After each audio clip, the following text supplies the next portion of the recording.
আছি কবিগুরু রবীন্দ্রনাথ ঠাকুরের ১৬৩তম জন্মবার্ষিকীতে সংস্কৃতি বিষয়ক মন্ত্রণালয়ের আয়োজনে এবং বাংলাদেশ শিল্পকলা একাডেমির ব্যবস্থাপনায় ৩ দিনব্যাপী আয়োজনে। এবারে আজকের অনুষ্ঠানের প্রধান অতিথি মাননীয় প্রধানমন্ত্রীর শিক্ষা ও সংস্কৃতি বিষয়ক সম্মানিত উপদেষ্টা বিশিষ্ট কবি ডক্টর কামাল আব্দুল নাসির চৌধুরী মহোদয়কে প্রধান অতিথির বক্তব্য প্রদানের জন্য সবিনয়ে অনুরোধ জানাচ্ছি।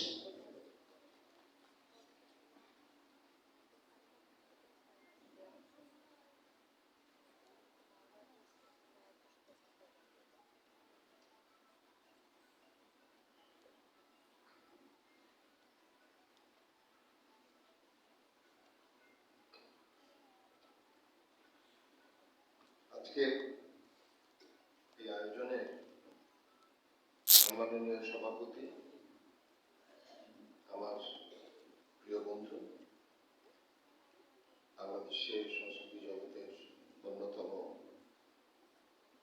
দিকপাল জনাব লিয়াকত আলী লাকী, মহাপরিচালক, বাংলাদেশ শিল্পকলা একাডেমি। আজকের স্মারক বক্তা আমাদের সকলের প্রিয় অধ্যাপক, বঙ্গবন্ধুর, আপনারা জানেন, জনগণ বইয়ের অনুবাদক, বঙ্গবন্ধু ঢাকা বিশ্ববিদ্যালয় বঙ্গবন্ধু চেয়ার এবং বাংলাদেশের বিশিষ্ট অনুবাদক ডক্টর ফখরুল আলম। কিছুক্ষণ আগে যার সুরমূর্ছনা আমরা মুগ্ধ হয়েছি, আমার প্রিয় সহকর্মী, শুধুমাত্র সচিবের যে সৃজনশীলতা বই প্রকাশ সেটা আপনারা দেখেছেন, আমার প্রিয় সহকর্মী জনাব খলিল আহমেদ, সামনে উপবিষ্ট সুধীজন, মিডিয়ার প্রতিনিধিবৃন্দ, আপনাদের সকলকে অনেক অনেক শুভেচ্ছা। আমি প্রথমে বিশেষ ধন্যবাদ জানাই সংস্কৃতি বিষয়ক মন্ত্রণালয়কে আমাকে আমন্ত্রণ জানানোর জন্য এবং এরকম একটি আয়োজনে আমি সম্পৃক্ত থাকতে পেরেছি। এটা আমার জন্য আনন্দ ও গৌরবের। আমি গভীর শ্রদ্ধায় স্মরণ করি বাঙালির স্বপ্ন আকাঙ্ক্ষার প্রতীক মানুষ। আমি সবসময় বলি যে যার তর্জনীর করা ভয় একদিন এই গাঙ্গেয় বদ্বীপ জেগে উঠেছে, আমাদের সেই প্রিয় আরাধ্য মানুষ জাতির পিতা বঙ্গবন্ধু শেখ মুজিবুর রহমান এবং 15 আগস্টের ভয়াবহ ভোর রাতে শহীদ বঙ্গমাতা সহ বঙ্গবন্ধু পরিবারের সদস্য এবং অন্যান্যদের স্মরণ করি মুক্তিযুদ্ধের শহীদ এবং 2 লক্ষাধিক নির্যাতিত মা বোনকে। আর গভীর শ্রদ্ধা জানাই আমাদের প্রাত্যহিকতার উৎস, আমাদের মননে, আমাদের সৃজনশীলতায়, আমাদের ভালোবাসায় যিনি বিস্তারিত, সেই প্রিয় কবি রবীন্দ্রনাথ ঠাকুরের উদ্দেশ্যে। আসলে বিশ্বকবি সম্পর্কে আমি বলবো যে অনেকটা দুটো প্রবন্ধ শুনলাম। ডক্টর ফখরুল আলম একটি চমৎকার আলোচনা উপস্থাপন করেছেন। দীর্ঘদিন রবীন্দ্রনাথ বিষয়ে এবং বঙ্গবন্ধু বিষয়ে তিনি গবেষণা করছেন এবং অনেক তথ্য এবং উপাত্ত চমৎকার আলোচনা, এবং আমি মনে করি অনেক কিছুই পাঠ করে অনেক বিষয় এবং গভীরে গিয়ে আপনারা অনেক কিছু ভালোভাবে জানতে পারবেন। এবং এটি কিছু অংশ যেটা যে সুমিনিটটা বেরিয়েছে সেখানে প্রকাশিত হয়েছে। সেই সঙ্গে খলিল আহমেদ বিশেষ অতিথি, তিনি যে বক্তব্য দিয়েছেন তাতে আমরা রবীন্দ্রনাথকে বিভিন্নভাবে জানার সুযোগ পেয়েছি। আসলে আমি যখন রবীন্দ্রনাথ সম্পর্কে কিছু বলার জন্য দাঁড়াই, আমি এক ধরনের বলা যেতে পারে যে কি বলা যায়, সমস্যার মুখোমুখি হই। সমস্যাটা এরকম যে আসলে সমুদ্রের কল্লোল শোনা যায়, কিন্তু সমুদ্রকে অনুধাবন করা খুব কঠিন। রবীন্দ্রনাথ নিজেই এই বাক্যটি ব্যবহার করেছিলেন, সেটি লাইব্রেরি সম্পর্কে বলেছিলেন যে এটা মহাসমুদ্রের শতবৎসরের কল্লোল। আমি এক রবীন্দ্রনাথের রচনাবলী যখন স্পর্শ করি, পড়তে তো পারি না আসলে, এটা একটা কঠিন কাজ। কেউ যদি বলে যে রবীন্দ্রনাথের প্রতিটি লাইন সবাই পড়ে ফেলেছে, আমার মনে হয় একটা কঠিন কাজ। তো সেই শতবৎসরের কল্লোল শুনি, আর যখন শতবৎসরের কল্লোল শুনি তখন দিগন্তের দিকে আমার একবার তাকাতে ইচ্ছে করে, একবার সমুদ্রের ঢেউয়ের দিকে, আরেকবার উত্তাল জলরাশির দিকে। আমি জানি না আসলে আমি কোন দিকে যাব। রবীন্দ্রনাথ আসলে শুধু আমাদের ক্ষেত্রেই নয়, রবীন্দ্রনাথ বিশ্ব সাহিত্য এরকম একজন অসাধারণ প্রতিভাধর মানুষ। তাকে বলা হয় যে অসম্ভব রকম প্রতিভাধর একজন মানুষ। যেমন বাঙালির যে জাগরণ কাল, সেটি যদি আমরা হিসেব করি তাহলে আমরা দেখব যে বাঙালির হচ্ছে তিনটি জাগরণ কাল। একটি 19 শতক, যেটাকে কেউ কেউ নবজাগরণও বলেন, আমি অবশ্য নবজাগরণ বলতে চাই না, আমি এটাকে এক ধরনের জাগরণই বলি। এরপরে আমরা আমাদের ভাষা আন্দোলনকে আরেকটি জাগরণ কাল হিসেবে আমরা চিহ্নিত করার চেষ্টা করি, আর আরেকটি হচ্ছে জাতির পিতা বঙ্গবন্ধুর নেতৃত্বে আমরা মুক্তিযুদ্ধের মাধ্যমে যে আমাদের স্বাধীন জাতি রাষ্ট্র প্রতিষ্ঠা করেছি। এই তিনটি হচ্ছে আমাদের সামষ্টিক জাগরণ কাল। এই সামষ্টিক জাগরণ কালের একটি পর্যায়ে, যেটি 19 শতকে রবীন্দ্রনাথকে বলা হয় সেটা শ্রেষ্ঠ প্রতিনিধি, এবং কেউ কেউ বলেন যে মোস্ট ইম্পসিবলি গিফটেড পারসন হচ্ছে রবীন্দ্রনাথ। এটা আমার মনে হয় যে একেবারেই কোনো ভুল কথা নয়। বাংলা সাহিত্যে বহু বিখ্যাত জন আছে, কিন্তু রবীন্দ্রনাথ এত বিষয় পরিভ্রমণ করেছেন, সৃজনশীলতায়, উৎকর্ষে, মানে এবং বৈচিত্র্যে এত অসাধারণ, এই উদাহরণ আসলে আর কিছু নেই, বিশেষ করে আমাদের সাহিত্য শিল্প সংস্কৃতি জগতে। একজন কবি, একজন লেখক, প্রাবন্ধিক, চিন্তক, সমাজচিন্তক, দার্শনিক, সঙ্গীতজ্ঞ, সুরকার, খুব জায়গায় আসলে রবীন্দ্রনাথের কথা বলবো।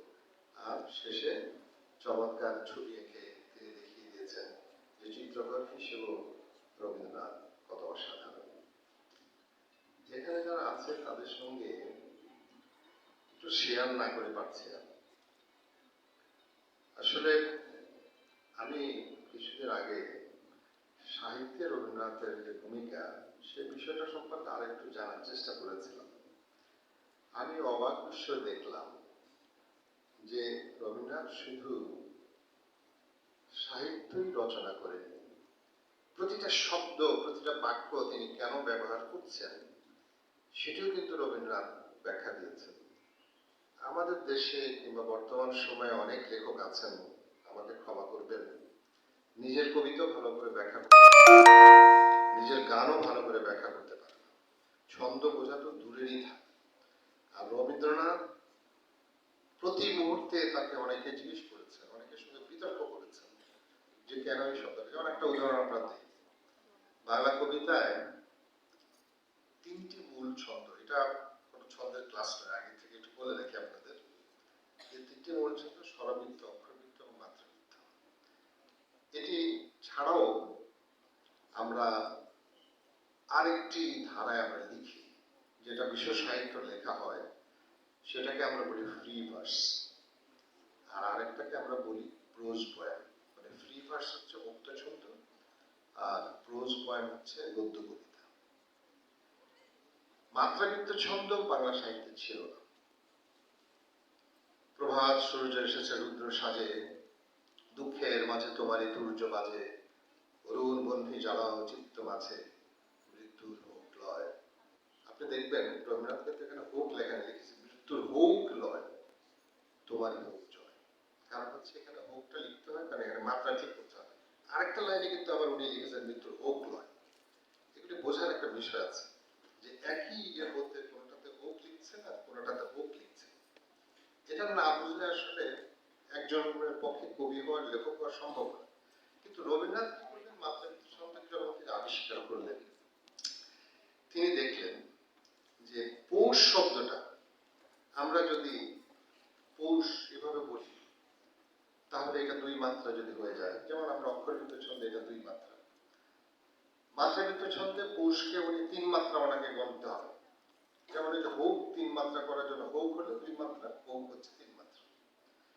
তখন তিনি করলেন কি, এটা বোঝানোর জন্য যে সাধারণ যারা তখনকার লেখালেখি করছে তাদেরকে লিখলেন, বললেন যে দেখো আমি পৌষকে পৌষ করে লিখেছি, মানে যাতে করে বুঝতে পারে লোকজন। এই হচ্ছে সাহিত্যের রবীন্দ্রনাথ। রবীন্দ্রনাথকে খুব হালকাভাবে বিবেচনা করে আসলে বোঝা যাবে না রবীন্দ্রনাথ আসলে কি। আমাদের সাহিত্যে প্রথম যে মুক্ত ছন্দের কবিতা, যেটাকে ফ্রি ভার্স কবিতা, ফ্রি ভার্সের কবিতা আসলে ওয়াল্ট হুইটম্যান আমেরিকান কবি, তার মাধ্যমে কিন্তু বাংলা সাহিত্যে বা বিশ্ব সাহিত্যে এসেছে, এবং সেই সঙ্গে ফরাসি কয়েকজন কবিরও এই ক্ষেত্রে অবদান আছে। রবীন্দ্রনাথ যখন লেখা শুরু করলেন, তার আগে কিন্তু কেউ লিখতে সাহস করে, এমনকি সত্যেন দত্তকে রবীন্দ্রনাথ লিখেছিলেন। আপনারা রবীন্দ্র রচনা পড়লে আপনারা দেখবেন যে তিনি লিখেছিলেন যে আপনি একটু, আমরা অনেক জায়গায় দেখেছি অন্তমিল ছাড়া কবিতা হচ্ছে, পেছনের যে মিলটা সেটা ছাড়া কবিতা হচ্ছে। কিন্তু সত্যেন দত্ত তখন নাম করা ছান্দসী সাহস করেননি, কারণ আধুনিক হয়ে ওঠার যে সাহস সেটি সেই সময় রবীন্দ্রনাথের ছিল। তারপরে তিনি কি করলেন, প্রথম গদ্য কবিতা বাংলা সাহিত্য রবীন্দ্রনাথই কিন্তু আপনার এখানে শুরু করলেন, আর কেউ কিন্তু আগে সাহস করেনি। অর্থাৎ সবকিছু মিলে রবীন্দ্রনাথ শুধু, আমি একটু শুধু কবিতার ক্ষেত্রে রবীন্দ্রনাথের যে আসলে যে অসাধারণ আপনাদেরকে আমি একটু বোঝান, মানে বলার চেষ্টা করলাম। এখনো পর্যন্ত পৃথিবীতে আপনারা যদি বিভিন্ন, মানে আমি যেমন একটা পত্রিকার কথা আমি বলি, একটা পোয়েট্রি ম্যাগাজিন নামে একটা পত্রিকা বের হয়, এটা হয়তো অনেকে জানেন, এখানে ফখরুল স্যার তো ভালোভাবে এই বিষয় সম্পর্কে ওনারা জানেন। সেটা হচ্ছে পোয়েট্রি ম্যাগাজিনে 1912 সালে রবীন্দ্রনাথের 12-13 এরকম দিকে রবীন্দ্রনাথের কবিতা ছাপা হয়েছে, এটা এখনো বের হয়। এবং পোয়েট্রি ফাউন্ডেশন নামে একটা যেটা আছে, ওখানে লিখলে লোকজন এখন খুব বিখ্যাত হয়ে যায়। তো রবীন্দ্রনাথের যে প্রথম অনুবাদ, সে অনুবাদই আসলে তিনি সেই সময় ছেলের কাছে শিকার হতে ছিলেন। তো রবীন্দ্রনাথ পোয়েট্রি ম্যাগাজিন সম্পর্কে কিছুই জানতেন না। পোয়েট্রি ম্যাগাজিনের একজন যিনি সম্পাদক হ্যারিয়েট মনরো, তিনি মারা গেছেন, তিনি রবীন্দ্রনাথ সম্পর্কে কিছুই জানতেন না। কিন্তু মাঝামাঝি একজন কবি, তিনি আসলে মাঝখানে দুতিয়ারি করেছেন, একজন দুজন, তারা রবীন্দ্রনাথের কবিতা সেখানে পাঠানোর ব্যবস্থা করেছেন। তো রবীন্দ্রনাথের কবিতা ছাপা হয় সেখানে। পোয়েট্রি ম্যাগাজিনে রবীন্দ্রনাথের কবিতা, মানে বাংলা সাহিত্যের একজন বা একজন এই ভারতীয় এই উপমহাদেশ, যেটা উপমহাদেশের একজনই পোয়েট্রি ম্যাগাজিনে সেভাবে প্রথম ঢুকলো, এবং একই সঙ্গে কিছুদিন পরে 1913 সালে রবীন্দ্রনাথ নোবেল পুরস্কার পেয়ে গেলেন। নোবেল পুরস্কার পাওয়ার পরে পোয়েট্রি ম্যাগাজিন সারা পৃথিবীতে বিখ্যাত হয়ে গেল, কারণ রবীন্দ্রনাথ নোবেল পুরস্কার পেয়েছেন, এবং প্রথম কবি রবীন্দ্রনাথকে তার, মানে তাদের এখানে রবীন্দ্রনাথের কবিতা ছাপা হয়েছে, আর রবীন্দ্রনাথ তো নোবেল পুরস্কার পেয়ে বিখ্যাত হয়ে গেলেন সারা পৃথিবীতে। এখনো পর্যন্ত যদি আপনারা পোয়েট্রি ফাউন্ডেশনের যে, মানে ওয়েবসাইটটা আছে বা তাদের ফাউন্ডেশনের অনলাইনে গিয়ে যদি আপনারা দেখেন, আপনারা দেখবেন রবীন্দ্রনাথ ছাড়া কোনো বাঙালি কবি, এমনকি কোন উপমহাদেশেরও আপনি হয়তো খুঁজে পাবেন না, একমাত্র রবীন্দ্রনাথকে পাবেন। আসলে আমরা সেভাবে এখনো সেভাবে পৌঁছতে পারছি না, রবীন্দ্রনাথ যেভাবে বিশ্ব সভায় যেভাবে পৌঁছেছেন। রবীন্দ্রনাথ অনুবাদ করেছেন আদ্রিজি গীতাঞ্জলি, যেটা রবীন্দ্রনাথ অনুবাদ করেছেন স্প্যানিশ কবি হিমেনেজ। রবীন্দ্রনাথের যখন গীতাঞ্জলি বের হল, সে সময় ডব্লিউ ইয়েটস তিনি কিছুটা তার অনুবাদটা দেখেও দিয়েছিলেন। এই তিনজনই নোবেল পুরস্কার পেয়েছেন। পৃথিবীর ইতিহাসে এরকম কোনো উদাহরণ নেই যে একজন কবি শুধুমাত্র যে গীতাঞ্জলির জন্য তারা পেয়েছেন তা নয়, কিন্তু তিনজন নোবেল পাচ্ছে। তারা রবীন্দ্রনাথের গীতাঞ্জলির সঙ্গে সম্পর্কিত ছিলেন। বুঝতে হবে আসলে রবীন্দ্রনাথকে। তো এটা গেল একটা সাহিত্যের একটা দিক, কিন্তু সমাজ চিন্তার যে বিষয়গুলো আপনারা কিছুক্ষণ আগে বক্তব্যে শুনেছেন, জমিদার হিসেবে, একজন মানুষ হিসেবে এবং একজন বিশ্ব মানব হিসেবে রবীন্দ্রনাথ সব সময় সাধারণ মানুষের চিন্তা করেছেন। এবং তার যে লেখায় যে তীব্র, আসলে তার যে গদ্য পড়লে মনে হয় যে এত তীব্র গদ্য এবং এত ইমেজ থেকে শুরু করে সবকিছু মিলে একবার আক্রান্ত করে এরকম গদ্য কিন্তু রবীন্দ্রনাথের। রবীন্দ্রনাথ একটা সময় যখন সভ্যতার সংকট লেখেন, সেটা তার প্রায় ৮০ বছরের মতো বয়স। তখন আপনারা পড়লে দেখবেন যে রবীন্দ্রনাথ সেখানে লিখেছেন যে যখন বয়স কম ছিল, জীবনের প্রথম ভাগে তিনি ইংরেজের খুব ভক্ত ছিলেন। বায়রন, কিস, সেই এসব পড়ে তার কাছে মনে হয়েছিল সভ্যতা বোধহয় তাদের চরিত্রের মধ্যেই বোধহয় নিহিত। কিন্তু জীবনের দ্বিতীয় ভাগে এসে কিংবা জীবন সায়ান্নে এসে রবীন্দ্রনাথের কিন্তু সেই ধারণাটা বদলে গিয়েছে।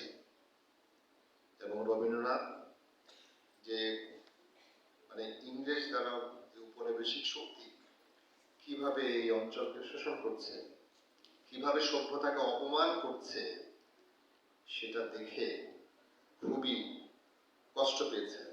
এবং তিনি সেই কষ্ট থেকে সভ্যতার সংকটে সেই দিকে আপনি দেখবেন রবীন্দ্রনাথ এই পূর্ব দিগন্ত থেকে একজন মহামানবের প্রত্যাশা করেছেন। এবং তিনি এই অপমান লাঞ্ছিত দেশে তিনি এভাবে লিখেছেন যে একজন আসবে যিনি বিজয়ের রংটা বাজাবেন। আপনারা জানেন যে এই সভ্যতার সংকটের শেষে, এটা তার আসলে জীবন সায়ান্নে লেখা কবিতা, ওই মহামানব আসে, আপনারা সবাই জানেন, এটা বহুবার উদ্ধৃত হয়েছে, সেটা তিনি লিখেছেন। আমরা বাঙালিরা দীর্ঘকাল শোষণের যাত্রাগুলো আবদ্ধ ছিলাম। আমরা মহামানবের প্রতিজ্ঞা করেছি। রবীন্দ্রনাথ জীবন সায়ান্নে যে স্বপ্নটা দেখেছিলেন, তার সোনার বাংলা, অপমান লাঞ্ছিত বাংলা কিংবা এই উপমহাদেশ, এমনকি বিশ্ব মানবতা, সেই জায়গায় রবীন্দ্রনাথ এসে যখন মহামানবের স্বপ্ন দেখেন, আমরা দেখেছি যে আস্তে আস্তে বাঙালির ভেতর থেকে, এই ভূখণ্ড থেকে, এই পূর্ব দিগন্ত থেকে একজন মহামানবের আবির্ভাব ঘটেছে। আমরা খুব স্বাভাবিকভাবে রবীন্দ্রনাথের প্রত্যাশার সঙ্গে জাতির পিতা বঙ্গবন্ধু শেখ মুজিবুর রহমানের যে আগমন বাঙালির মুক্তির জন্য এবং পৃথিবীর ইতিহাসে প্রথম জাতি রাষ্ট্র প্রতিষ্ঠার জন্য, সেটাকে আমরা সম্পৃক্ত করতে পারি। অনেকেই হয়তো জানেন যে বাঙালিরা আসলে, যদি আমরা আমাদের এথনো লিঙ্গুইস্টিক পার্সপেক্টিভ থেকে দেখি, অর্থাৎ যদি আমরা ভাষা ভিত্তিক জাতীয়তাবাদের দৃষ্টিভঙ্গি থেকে আমরা দেখি, তাহলে বাঙালিরা পৃথিবীতে তৃতীয় বৃহত্তম জনশক্তি। কিন্তু আমাদের কোন জাতি রাষ্ট্র ছিল না। পৃথিবীতে যেমন সুইজারল্যান্ড, 3টি জাতির একটি রাষ্ট্র, কিন্তু সেটি জাতি রাষ্ট্র, 3 ভাষার। কিন্তু আমাদের কিন্তু ভাষার কোনো একটা ঐক্য ছিল। রবীন্দ্রনাথ কিন্তু একটা সময় বলেছেন অন্তরের অনেক অমিল ছিল। এই অঞ্চলের নানা ধরনের আমরা বঙ্গ সমতল, বরেন্দ্রভূমি, বহুভাবে কিন্তু আমরা বিভক্ত ছিলাম, কিন্তু একটা অন্তঃশরীরের স্রোতের মতো একটি বিষয় আমাদের ভেতরে কাজ করেছে, সেটি হচ্ছে ভাষা। এবং এই ভাষাই আমাদের ঐক্যসূত্র হিসেবে কাজ করেছে। রবীন্দ্রনাথ এই কথাটা তার লেখাও বলেছেন। বঙ্গবন্ধু এসে এই ভাষাভিত্তিক জাতীয়তাবাদকে সারা পৃথিবীতে, এটাকে এখন আপনারা যদি লেখেন কোথাও এথনিক ন্যাশনালিজম কিংবা লিঙ্গুইস্টিক ন্যাশনালিজম, সেভাবে যখনই কোনো পৃথিবীতে কোনো লিঙ্গুইস্টিক ন্যাশনালিজমের শব্দটা ব্যবহার হয়, তখনই কিন্তু বঙ্গবন্ধু শেখ মুজিবুর রহমান কিংবা বাংলাদেশের উদাহরণ সামনে আসে। বঙ্গবন্ধু সেটাকে একটি জাতি রাষ্ট্রে পরিণত করেছেন। এবং রবীন্দ্রনাথের যে সোনার বাংলার স্বপ্ন, সেই স্বপ্নকে তিনি যে তার হৃদয় কিভাবে লালন করেছেন, এই সম্পর্কে আপনারা সবাই জানেন, আপনারা শুনেছেন। আমার সোনার বাংলা, আমি তোমায় ভালোবাসি, এটি আমাদের জাতীয় সঙ্গীত। একদিনে জাতীয় সঙ্গীত হয়নি। 1966 সালে আপনারা অনেকে জানেন যে ইডেন গার্ডেনে আওয়ামী লীগের কাউন্সিল অধিবেশন হয়েছিল 18 থেকে 20 মার্চ।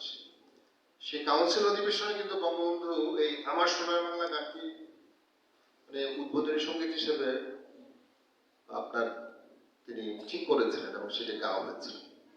অর্থাৎ ভেতরে রবীন্দ্রনাথকে লালন করেছেন, ভেতরে নজরুলকে লালন করেছেন, বিদ্রোহ এবং প্রতিবাদের যে ভাষা, ভালোবাসার যে ভাষা, বাঙালিয়ানের যে ভাষা, সবকিছুই তিনি লালন করেছেন। হ্যাঁ, এখানে অনেকে আছেন কেউ হয়তো একটা প্রশ্ন করতে পারেন, জানতে চাইতে পারেন, সেটা হচ্ছে রবীন্দ্রনাথ যে অর্থে জাতীয়তাবাদী সংগ্রাম পৃথিবীতে, রবীন্দ্রনাথ কিন্তু সে অর্থে জাতীয়তাবাদী ছিলেন।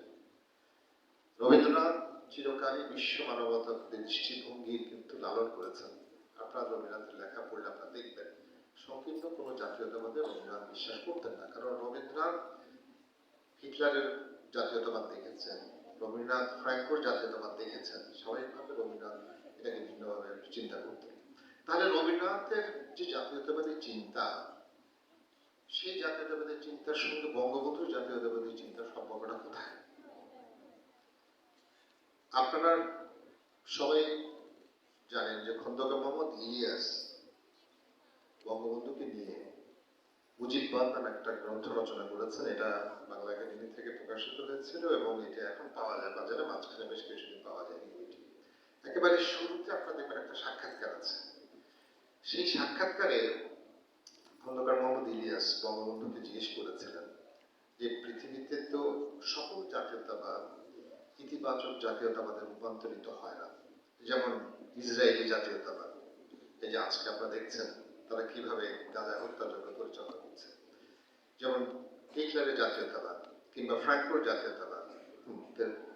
এই প্রসঙ্গেও যখন তিনি জিজ্ঞেস করলেন বঙ্গবন্ধু কি উত্তর দিয়েছেন? বঙ্গবন্ধু বললেন, আমি জাতীয়তাবাদের যে নেতিবাচক যে কিছু কিছু কর্মকাণ্ড সম্পর্কে আমি জানি, কিন্তু আমার জাতীয়তাবাদ হচ্ছে শ্রমিক কৃষক সাধারণ মানুষের জাতীয়তাবাদ। আমার জাতীয়তাবাদ হচ্ছে বৈষম্যের বিরুদ্ধে জাতীয়তাবাদ। এবং আমি বিশ্বাস করি এই বৈষম্যের বিরুদ্ধে এই জাতীয়তাবাদ অসাম্প্রদায়িক জাতীয়তাবাদে রূপান্তরিত হবে এবং একদিন এই জাতীয়তাবাদ থেকে আমরা একটা বিশ্ব মানবতাবাদী দৃষ্টিভঙ্গিতে উপনীত হবে। আপনি লক্ষ্য করেন রবীন্দ্রনাথের সঙ্গে তার বঙ্গবন্ধুর সাযুজ্যতা আপনি খেয়াল করবেন। আসলে আমরা তো সার্বিক অর্থে মানুষ এবং আমরা বিশ্ব নাগরিক। বঙ্গবন্ধু কিন্তু সেই বিশ্ব নাগরিকতাকে তার হৃদয়ের ভেতরে লালন করেছেন এবং বঙ্গবন্ধুর স্বপ্ন ছিল বাংলাদেশ এই জাতীয়তাবাদী আন্দোলনের মাধ্যমে বৈষম্যকে নিরসন করে আগামী দিনে একটা সমৃদ্ধ স্বপ্নের সোনা বাংলা রূপান্তরিত হবে এবং সেটি সবসময় বঙ্গবন্ধু তার ভেতরে লালন করেছেন। আমি একটা বিষয় একটু আপনাদের শোনাই, সেটি হচ্ছে আপনারা জানেন যে শান্তিনিকেতনে একটা বাংলাদেশ ভবন আছে। এই বাংলাদেশ ভবনটা উদ্বোধন হয়েছিল 25শে মে 1918 সালে। মাননীয় প্রধানমন্ত্রী শেখ হাসিনা এবং ভারতের মাননীয় প্রধানমন্ত্রী নরেন্দ্র মোদী তারা দুজনেই উদ্বোধনী অনুষ্ঠানে উপস্থিত ছিলেন। আমারও সৌভাগ্য হয়েছিল যে সেদিন সেখানে উপস্থিত থাকেন। তো আনন্দবাজার পত্রিকায় সেদিন একটা লেখা, মাননীয় প্রধানমন্ত্রী শেখ হাসিনা একটা লেখা প্রকাশ হয়েছে। লেখাটার নাম ছিল ওরে মন হবেই হবে। সেখানে রবীন্দ্রনাথকে বঙ্গবন্ধু কিভাবে দেখতেন সে বিষয়ে মাননীয় প্রধানমন্ত্রী শেখ হাসিনা তিনি তো আসলে একেবারে দেখেছেন তার জীবন অভিজ্ঞতার ভিতরে। এবং আমরা অনেক জানি যে বঙ্গমাতা তিনি নিজে জেলখানায় রবীন্দ্র রচনাবলী, নজরুলের লেখা বা অন্যান্য বিশ্ব সাহিত্যের অনেক লেখা বঙ্গবন্ধুর কাছে পৌঁছে দিতেন। লিখেছেন মাননীয় প্রধানমন্ত্রী, তিনি লিখেছেন যে বাংলাদেশের স্থপতি জাতির পিতা বঙ্গবন্ধু শেখ মুজিবুর রহমান ছিলেন কবিগুরু রবীন্দ্রনাথ ঠাকুরের একনিষ্ঠ ভক্ত। পাকিস্তান আমলে তাকে প্রায়শই কারাগারে অন্তরীণ থাকতে হতো। তাকে রাখা হতো নির্জন কক্ষে। কারাবাসের এই নিঃসঙ্গ দিনগুলোতে তার তিনি যেসব বই সঙ্গে নিতেন তার মধ্যে অবশ্যই রবীন্দ্র রচনাবলী থাকত।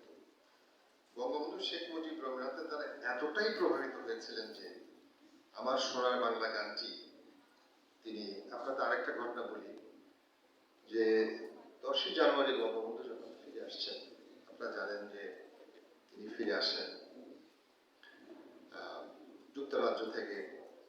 সেখানে প্রধানমন্ত্রী যে রাজকীয় বিমান, সেই বিমানে করে তিনি ফিরে আসেন। আসার সময় যারা তার সঙ্গে ছিলেন তার মধ্যে শশাঙ্ক ব্যানার্জি ছিলেন, আরো বেশ কয়েকজন ছিলেন। শশাঙ্ক ব্যানার্জি তার লেখার মধ্যে লিখেছেন যে বঙ্গবন্ধু সবাইকে বললেন উঠে দাঁড়িয়ে, আসুন আমরা সবাই মিলে আমার সোনার বাংলা আমি তোমায় ভালোবাসি গানটা গাই, এবং এটি হবে আমাদের জাতীয় সঙ্গীত। এবং বঙ্গবন্ধু সেই গানটিকে জাতীয় সঙ্গীতে পরিণত করেছেন। রবীন্দ্রনাথ একটা কথা বলেছিলেন, আসলে রবীন্দ্রসঙ্গীত নিয়ে তো আমার বলার তো সাহস আমার কখনো নাই, কিন্তু একটা কথা রবীন্দ্রনাথ বলেছিলেন যে অসংখ্য গান তিনি লিখেছেন এবং তার মনে হচ্ছে এটাই হচ্ছে তার শ্রেষ্ঠ কাজ, এবং তার এই গানগুলি যদি তার কবিতা হারিয়ে যায় তবে তার গান টিকে থাকবে বাঙালি হৃদয়ে চিরস্থায়ী আসন নিয়ে। তো আমার একটু ভিন্ন মত আছে। ভিন্ন মতটা এরকম যে আমি বলতে চাই শুধু গান নয়, রবীন্দ্রনাথের কবিতা, তার সকল লেখায় বাঙালির হৃদয়ে চিরস্থায়ী আসন নিয়ে টিকে থাকবে। তো আমাদের মাননীয় প্রধানমন্ত্রী লিখেছেন রবীন্দ্রনাথের অনেক লেখা আব্বার মুখস্থ ছিল। তিনি বাড়িতে স্টিমারে টুঙ্গিপাড়ায় আমাদের গ্রামের বাড়িতে যাওয়ার সময় অনেক সময় রবীন্দ্রনাথের কবিতা আবৃত্তি করতেন এবং নিয়মিত রবীন্দ্রসঙ্গীত শুনতেন। আব্বার কয়েকটি প্রিয় পংক্তি ছিল, উদয়ের পথে শুনি কার বাণী, ভয় নাই ওরে ভয় নাই, নিঃশেষে প্রাণ যে করিবে দান, ভয় নাই তার ভয় নাই। অনেকটা বাড়ির পরিবেশের কারণে আর খানিকটা বাংলা সাহিত্যের ছাত্রী হয় আমি নিজেও সারা দিব, এটা মাননীয় প্রধানমন্ত্রী লিখছেন। রবীন্দ্রাচ্ছন্ন রইলাম। একটা সময় ছিল প্রচুর বই পড়তাম, অবশ্যই কবিগুরুর বই তাতে প্রাধান্য পেয়েছে। এখনো সময় পেলে রবীন্দ্রনাথের কবিতা পড়ি, তার গান শুনি।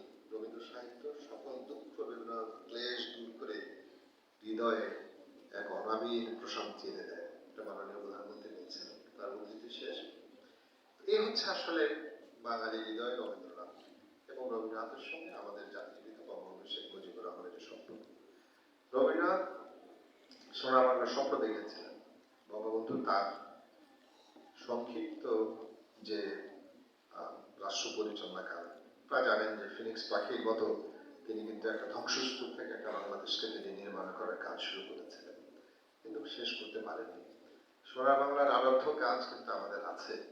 বঙ্গবন্ধু কন্যা শেখ হাসিনা, আপনারা জানেন যে শিল্প সাহিত্যের সঙ্গে যেরকম তার অনুরাগ, একই সঙ্গে সারা পৃথিবীতে বঙ্গবন্ধুর সেই অসাধারণ আলোক পত্রিকাটা হাতে তুলে নিয়ে এবং রবীন্দ্রনাথের এবং নজরুলের জনপ্রেরণা সবকিছুকে ধারণ করে তিনি কিন্তু আজকে সারা পৃথিবীতে উন্নয়নের রোল মডেল হিসেবে আবির্ভূত হয়েছেন।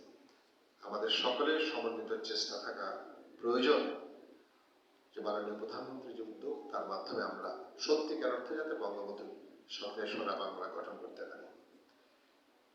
শেষ করার আগে যেহেতু সচিব মহোদয় এখানে আছেন এবং লিয়াকত আলী আছেন, একটা কথা বলি।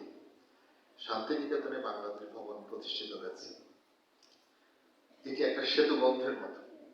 রবীন্দ্রনাথের সঙ্গে আমাদের জাতির পিতা বঙ্গবন্ধু শেখ মুজিবুর রহমানের সেতু বন্ধন, এবং একই সঙ্গে বাঙালির একটা মিলন কেন্দ্র হিসেবে কিন্তু আজকে শান্তিনিকেতনে বাংলাদেশ ভবন প্রতিষ্ঠিত হয়েছে। কিন্তু বাংলাদেশ ভবনের কার্যক্রম আমি মনে করি আরো গতিশীল হওয়া দরকার, এবং সমন্বিতভাবে যদি সংস্কৃতি বিষয়ক মন্ত্রণালয় এবং শিক্ষা মন্ত্রণালয় আসলে কাজ না করে, তাহলে এরকম একটা অসাধারণ একটা নান্দনিক ভবন আসলে ওভাবে পড়ে থাকবে, এটা আমরা চাই না। সেজন্য আমার আজকে এই দিনে আপনাদের প্রতি আমার বিশেষ অনুরোধ যে আপনারা বিশেষ উদ্যোগ গ্রহণ করে আপনারা শান্তিনিকেতনে বাংলাদেশ ভবনটাকে আরেকটি প্রাণ কেন্দ্র, যেখানে রবীন্দ্র চর্চা, বাংলা সাহিত্যের চর্চা এবং একই সঙ্গে বিশ্ব মানবতার চর্চা, বঙ্গবন্ধুর চর্চা আমরা করতে পারি, এবং বাংলা এবং বাঙালিকে বঙ্গবন্ধু এবং রবীন্দ্রনাথ যেভাবে চেয়েছেন সেভাবে বিশ্ব মানবের অর্থাৎ জায়গায় আশ্রয়স্থল হিসেবে আমরা যাতে তৈরি করতে পারি। সকলকে অনেক অনেক ধন্যবাদ। জয় বাংলা, জয় বঙ্গবন্ধু, বাংলাদেশ চিরদিন। ধন্যবাদ ডক্টর কামাল আব্দুল নাসির চৌধুরী আপনার মূল্যবান বক্তব্যের জন্য। এবারে সভা